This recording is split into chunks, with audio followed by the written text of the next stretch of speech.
Do you remember that movie, What Women Want? It was a Mel Gibson flick from like the late 90s or early aughts. If I remember correctly, they tried to reboot that with a woman in the main role, and I feel like there's a reason that never really took off. Because if you could hear inside the minds of men, you would just be disgusted 24/7. Well, one aspect of this week's movie is the ability to hear inside the minds of women as they react to the very real responses given to them by men. And I still feel kinda icky coming out of it. But you'll hear more about that as we discuss this week's movie, Bombshell.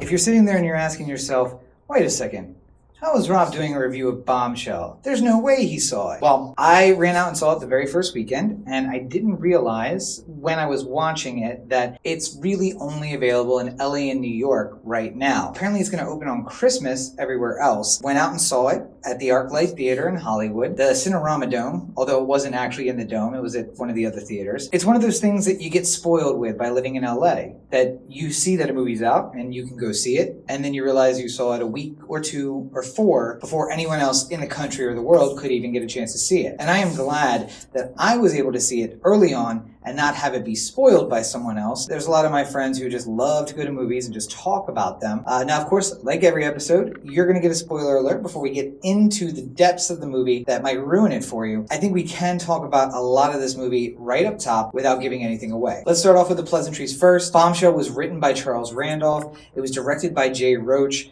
It, of course, is starring Charlize Theron as Megyn Kelly, Nicole Kidman as Gretchen Carlson, both of which you probably recognize from the Fox network. Margot Robbie plays Kayla Popisil, something very New York, I think. John Lithgow plays Roger Ailes, and they're supported by a cast that includes the likes of Allison Janney, Malcolm McDowell, Connie Britton, Kate McKinnon, Bridget Lundy Payne, Stephen Root, Rob Delancey, just like a slew of killer actors. Some of those actors only appear on screen for a short while or in small segments, and they still find a way to make a big impact on the final film. So if you're unfamiliar with the story of Bombshell, and if you've been living under a rock since, say, 2016 or so, the story follows the trials and tribulations of Megyn Kelly specifically. She is the protagonist. It's a story of how the 2016 election impacted her at Fox News, how it impacted those around her. I suppose in a way, Gretchen Carlson, Nicole Kidman, is also a protagonist, but really she's the motivator towards Megyn's story. And we get to see how the election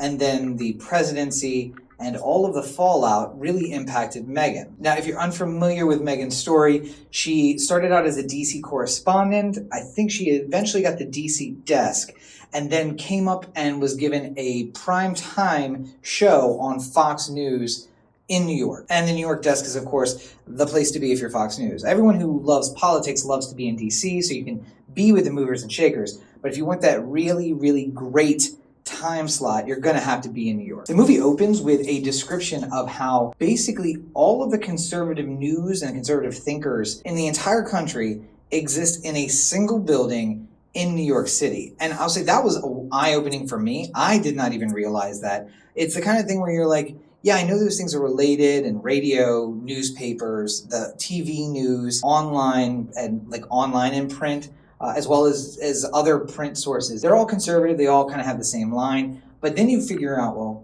if they're in the same building, it makes really good sense on how they can kind of hold that party line. And one small part of that kingdom, although it took up a lot of space in the building, was the empire that was run by Roger Ailes, and that is the Fox News network. Now, seemingly side notes in these stories, or maybe like motivator toward the conclusion, is Rupert Murdoch, the head of Fox, and his two sons, but they do make an appearance. And Roger was the voice, he was the spirit, he was the backbone of Fox News for a very long time. In fact, there have been several movies in the past couple of years that have kind of shown, I think that one was on HBO, I feel like one was a mini-series style. It wasn't really a movie, but there have been several works of fiction that kind of outlined how Roger Ailes came to Rupert Murdoch and said, hey, you're the conservative writer world round. Whether it's the UK or Australia, Western Europe, you're the guy.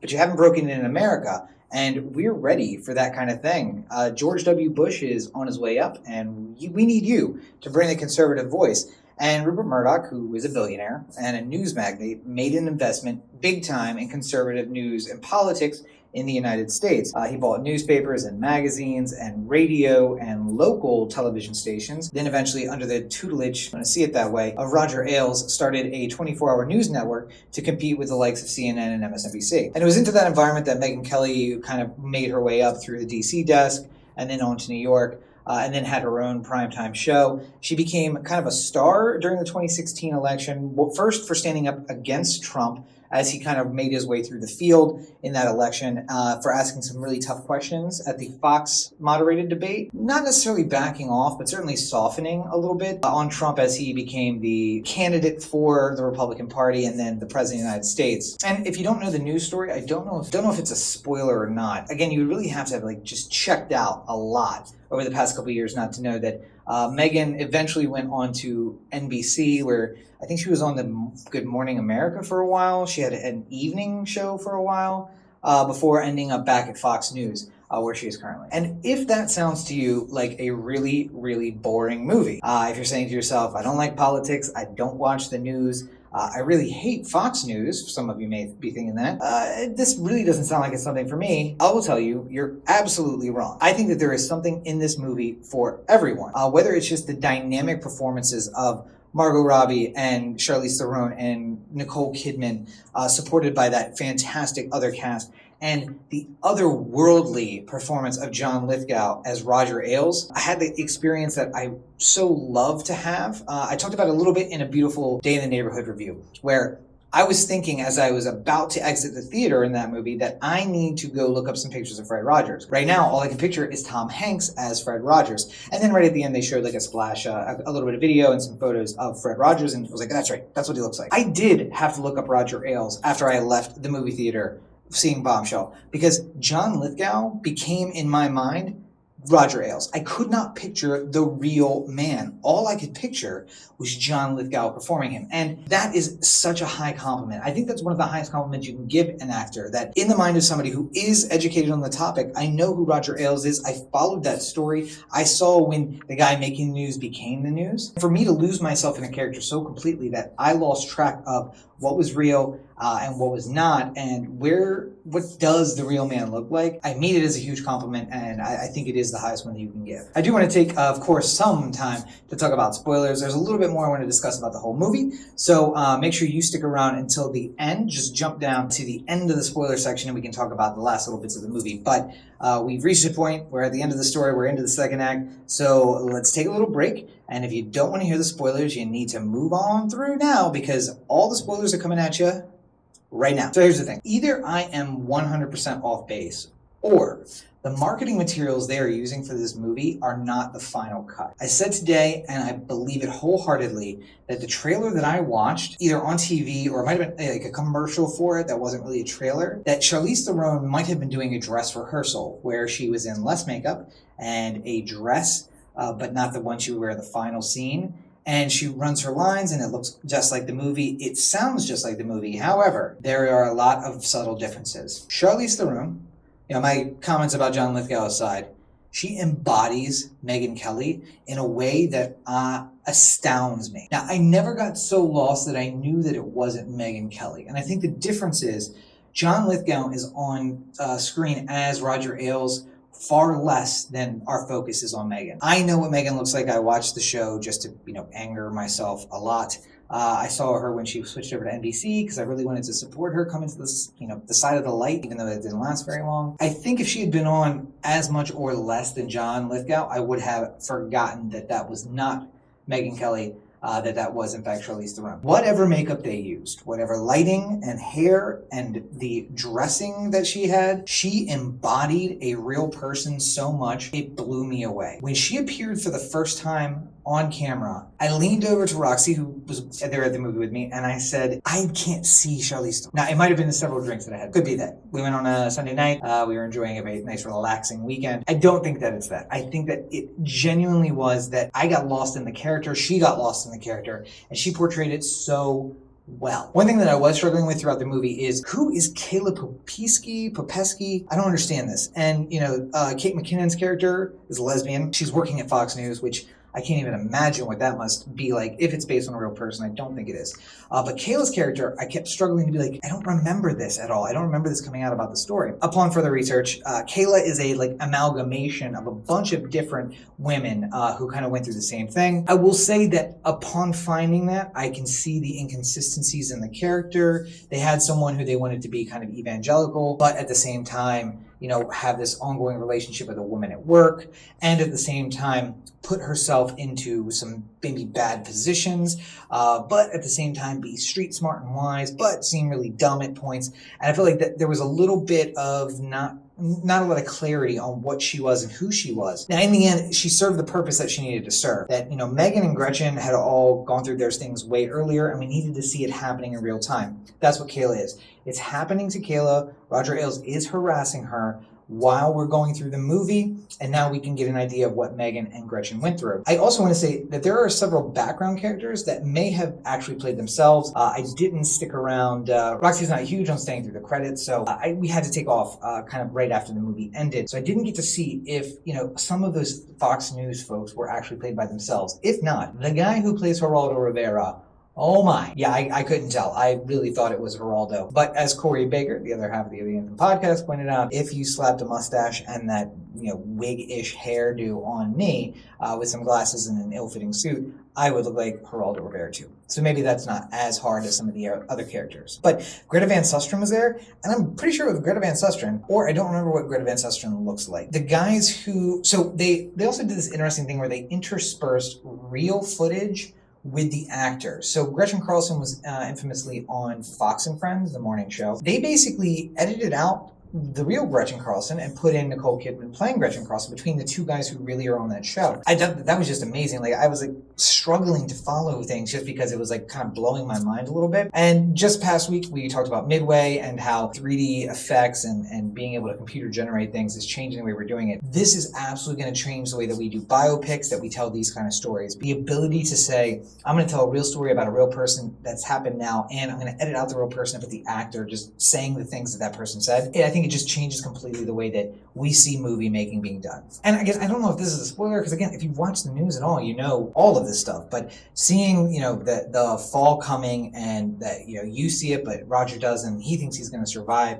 But we who have seen the story roll out, we know that he's not going to survive it. And just seeing, the sadness, being sad for his wife because she stands by him for so long, being happy at the hand that Gretchen Carlson played, which I don't remember from the story. Maybe I heard about it then, but I don't remember it now as I watched it. Getting him to come out and say all of these absolutely not happened, never happened, wouldn't have happened, and then, she recorded the tapes. So we can actually show that it did happen. A lot of that stuff was super interesting. So, I always love when it's something based in real life, but I can learn something new. I said the same thing about Midway. I'm saying it about Bombshell. Also, don't know if this is a spoiler, but just kind of to wrap up here. Thought it was insanely funny, inappropriately laughed at the theater when it showed that the women got from Roger Ailes, I think $35 million total in settlement. Hannity and O'Reilly got $65 million in golden parachutes in the same time period. Just, it's sad. It's funny, sad, where I just had to laugh and everyone gave me weird looks, but I'm like, this is the world we live in.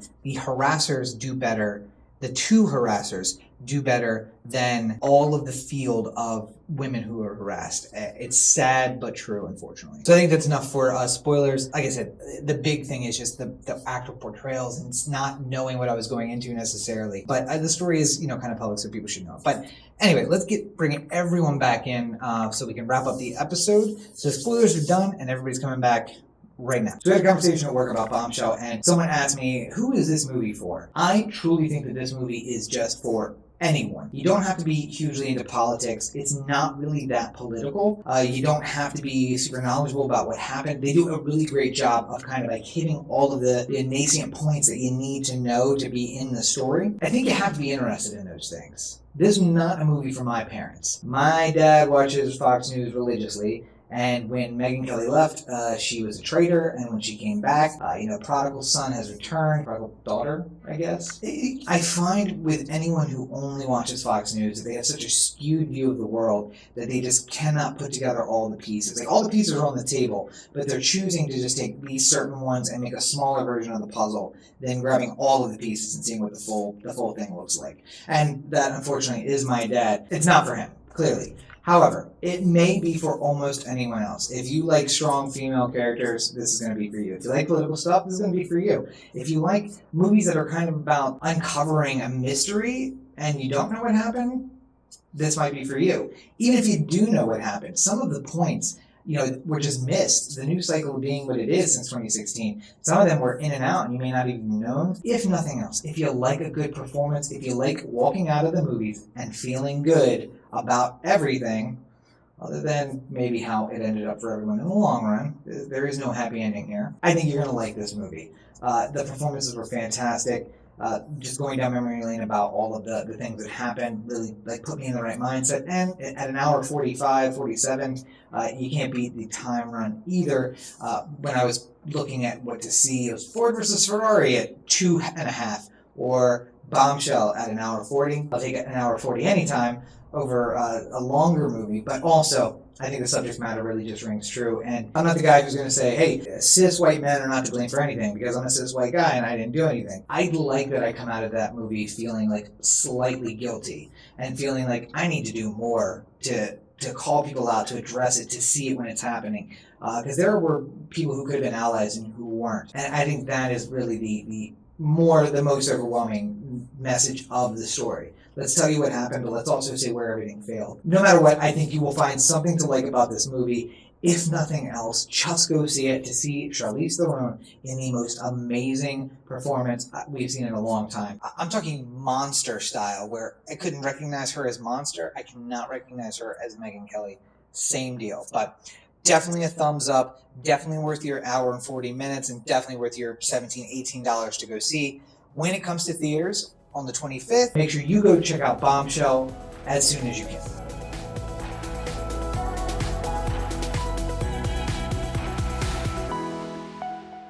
Well, there you have it. Yet another episode of the Everyman Movie Reviews in the books. At the top here, I want to thank my patrons. I would not be able to do this without you guys. I just went over to B&H and I got some brand new equipment, and that is all thanks to the support that I get from you. So thank you guys so very much. I can't say it enough. Thank you, thank you, thank you. And hey, do you want to be one of my patrons? Do you want to support all of the new projects that I have going on? It is super easy. Go on over to patreon.com. That's patreon.com/Robert N. Cheek. You can donate at any level, even as little as $1 a month. That gets you access, and you'll be able to catch up to everything that I am working on. They get early access to all the videos. They get access to the books. They get thank yous in the books, thank yous in the videos. Everything that I produce, I make sure and get it to them early, and I make sure to thank them during the process. So go on over to patreon.com, patreon.com/Robert N. Cheek, and become one of my supporters. Let me know that you have a vested interest in the things that I'm working on. And of course, you can find me for free on all your social networks at Robert N. Cheek. That's going to be on Instagram, Tumblr, Twitter,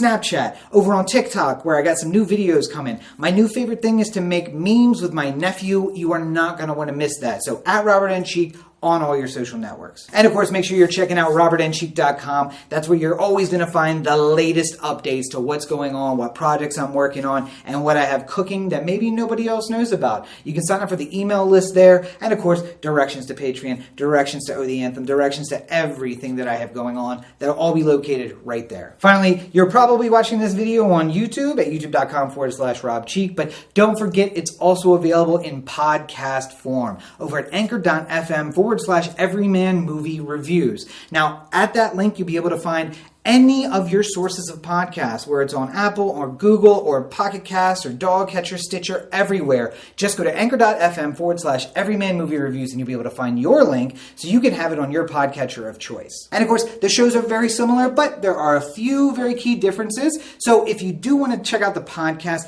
make sure you go to anchor.fm/Everyman Movie Reviews. You can throw another slash in front, put message. It'll let you leave a voicemail for me, and with your permission, I'll actually use those on the show. You'll also hear some promos that they don't hear here on YouTube, but people on YouTube, you guys will get some stuff that they don't get on Anchor. So maybe check out both, huh? How about that? But however you consume your content, I've got it for you. Podcast, video, you'll be able to find it. So thank you guys once again for joining me. Look for the next episode coming very soon. New episodes every Thursday, on the dot, no matter what. And another episode sometime in the week in between. Of course, I'm also working on the next episode of Rob Explains Everything. I'm thinking the Mandela Effect. So if you don't know what that is, make sure you go over to YouTube and subscribe, hit the notification bell so that you know when I update with my latest episode. A lot of stuff going on for me, a lot of stuff going on for you. So I appreciate you taking the time to check out this episode of the Everyman Movie Reviews. So until next time, thank you guys for joining me and have a great week, everybody.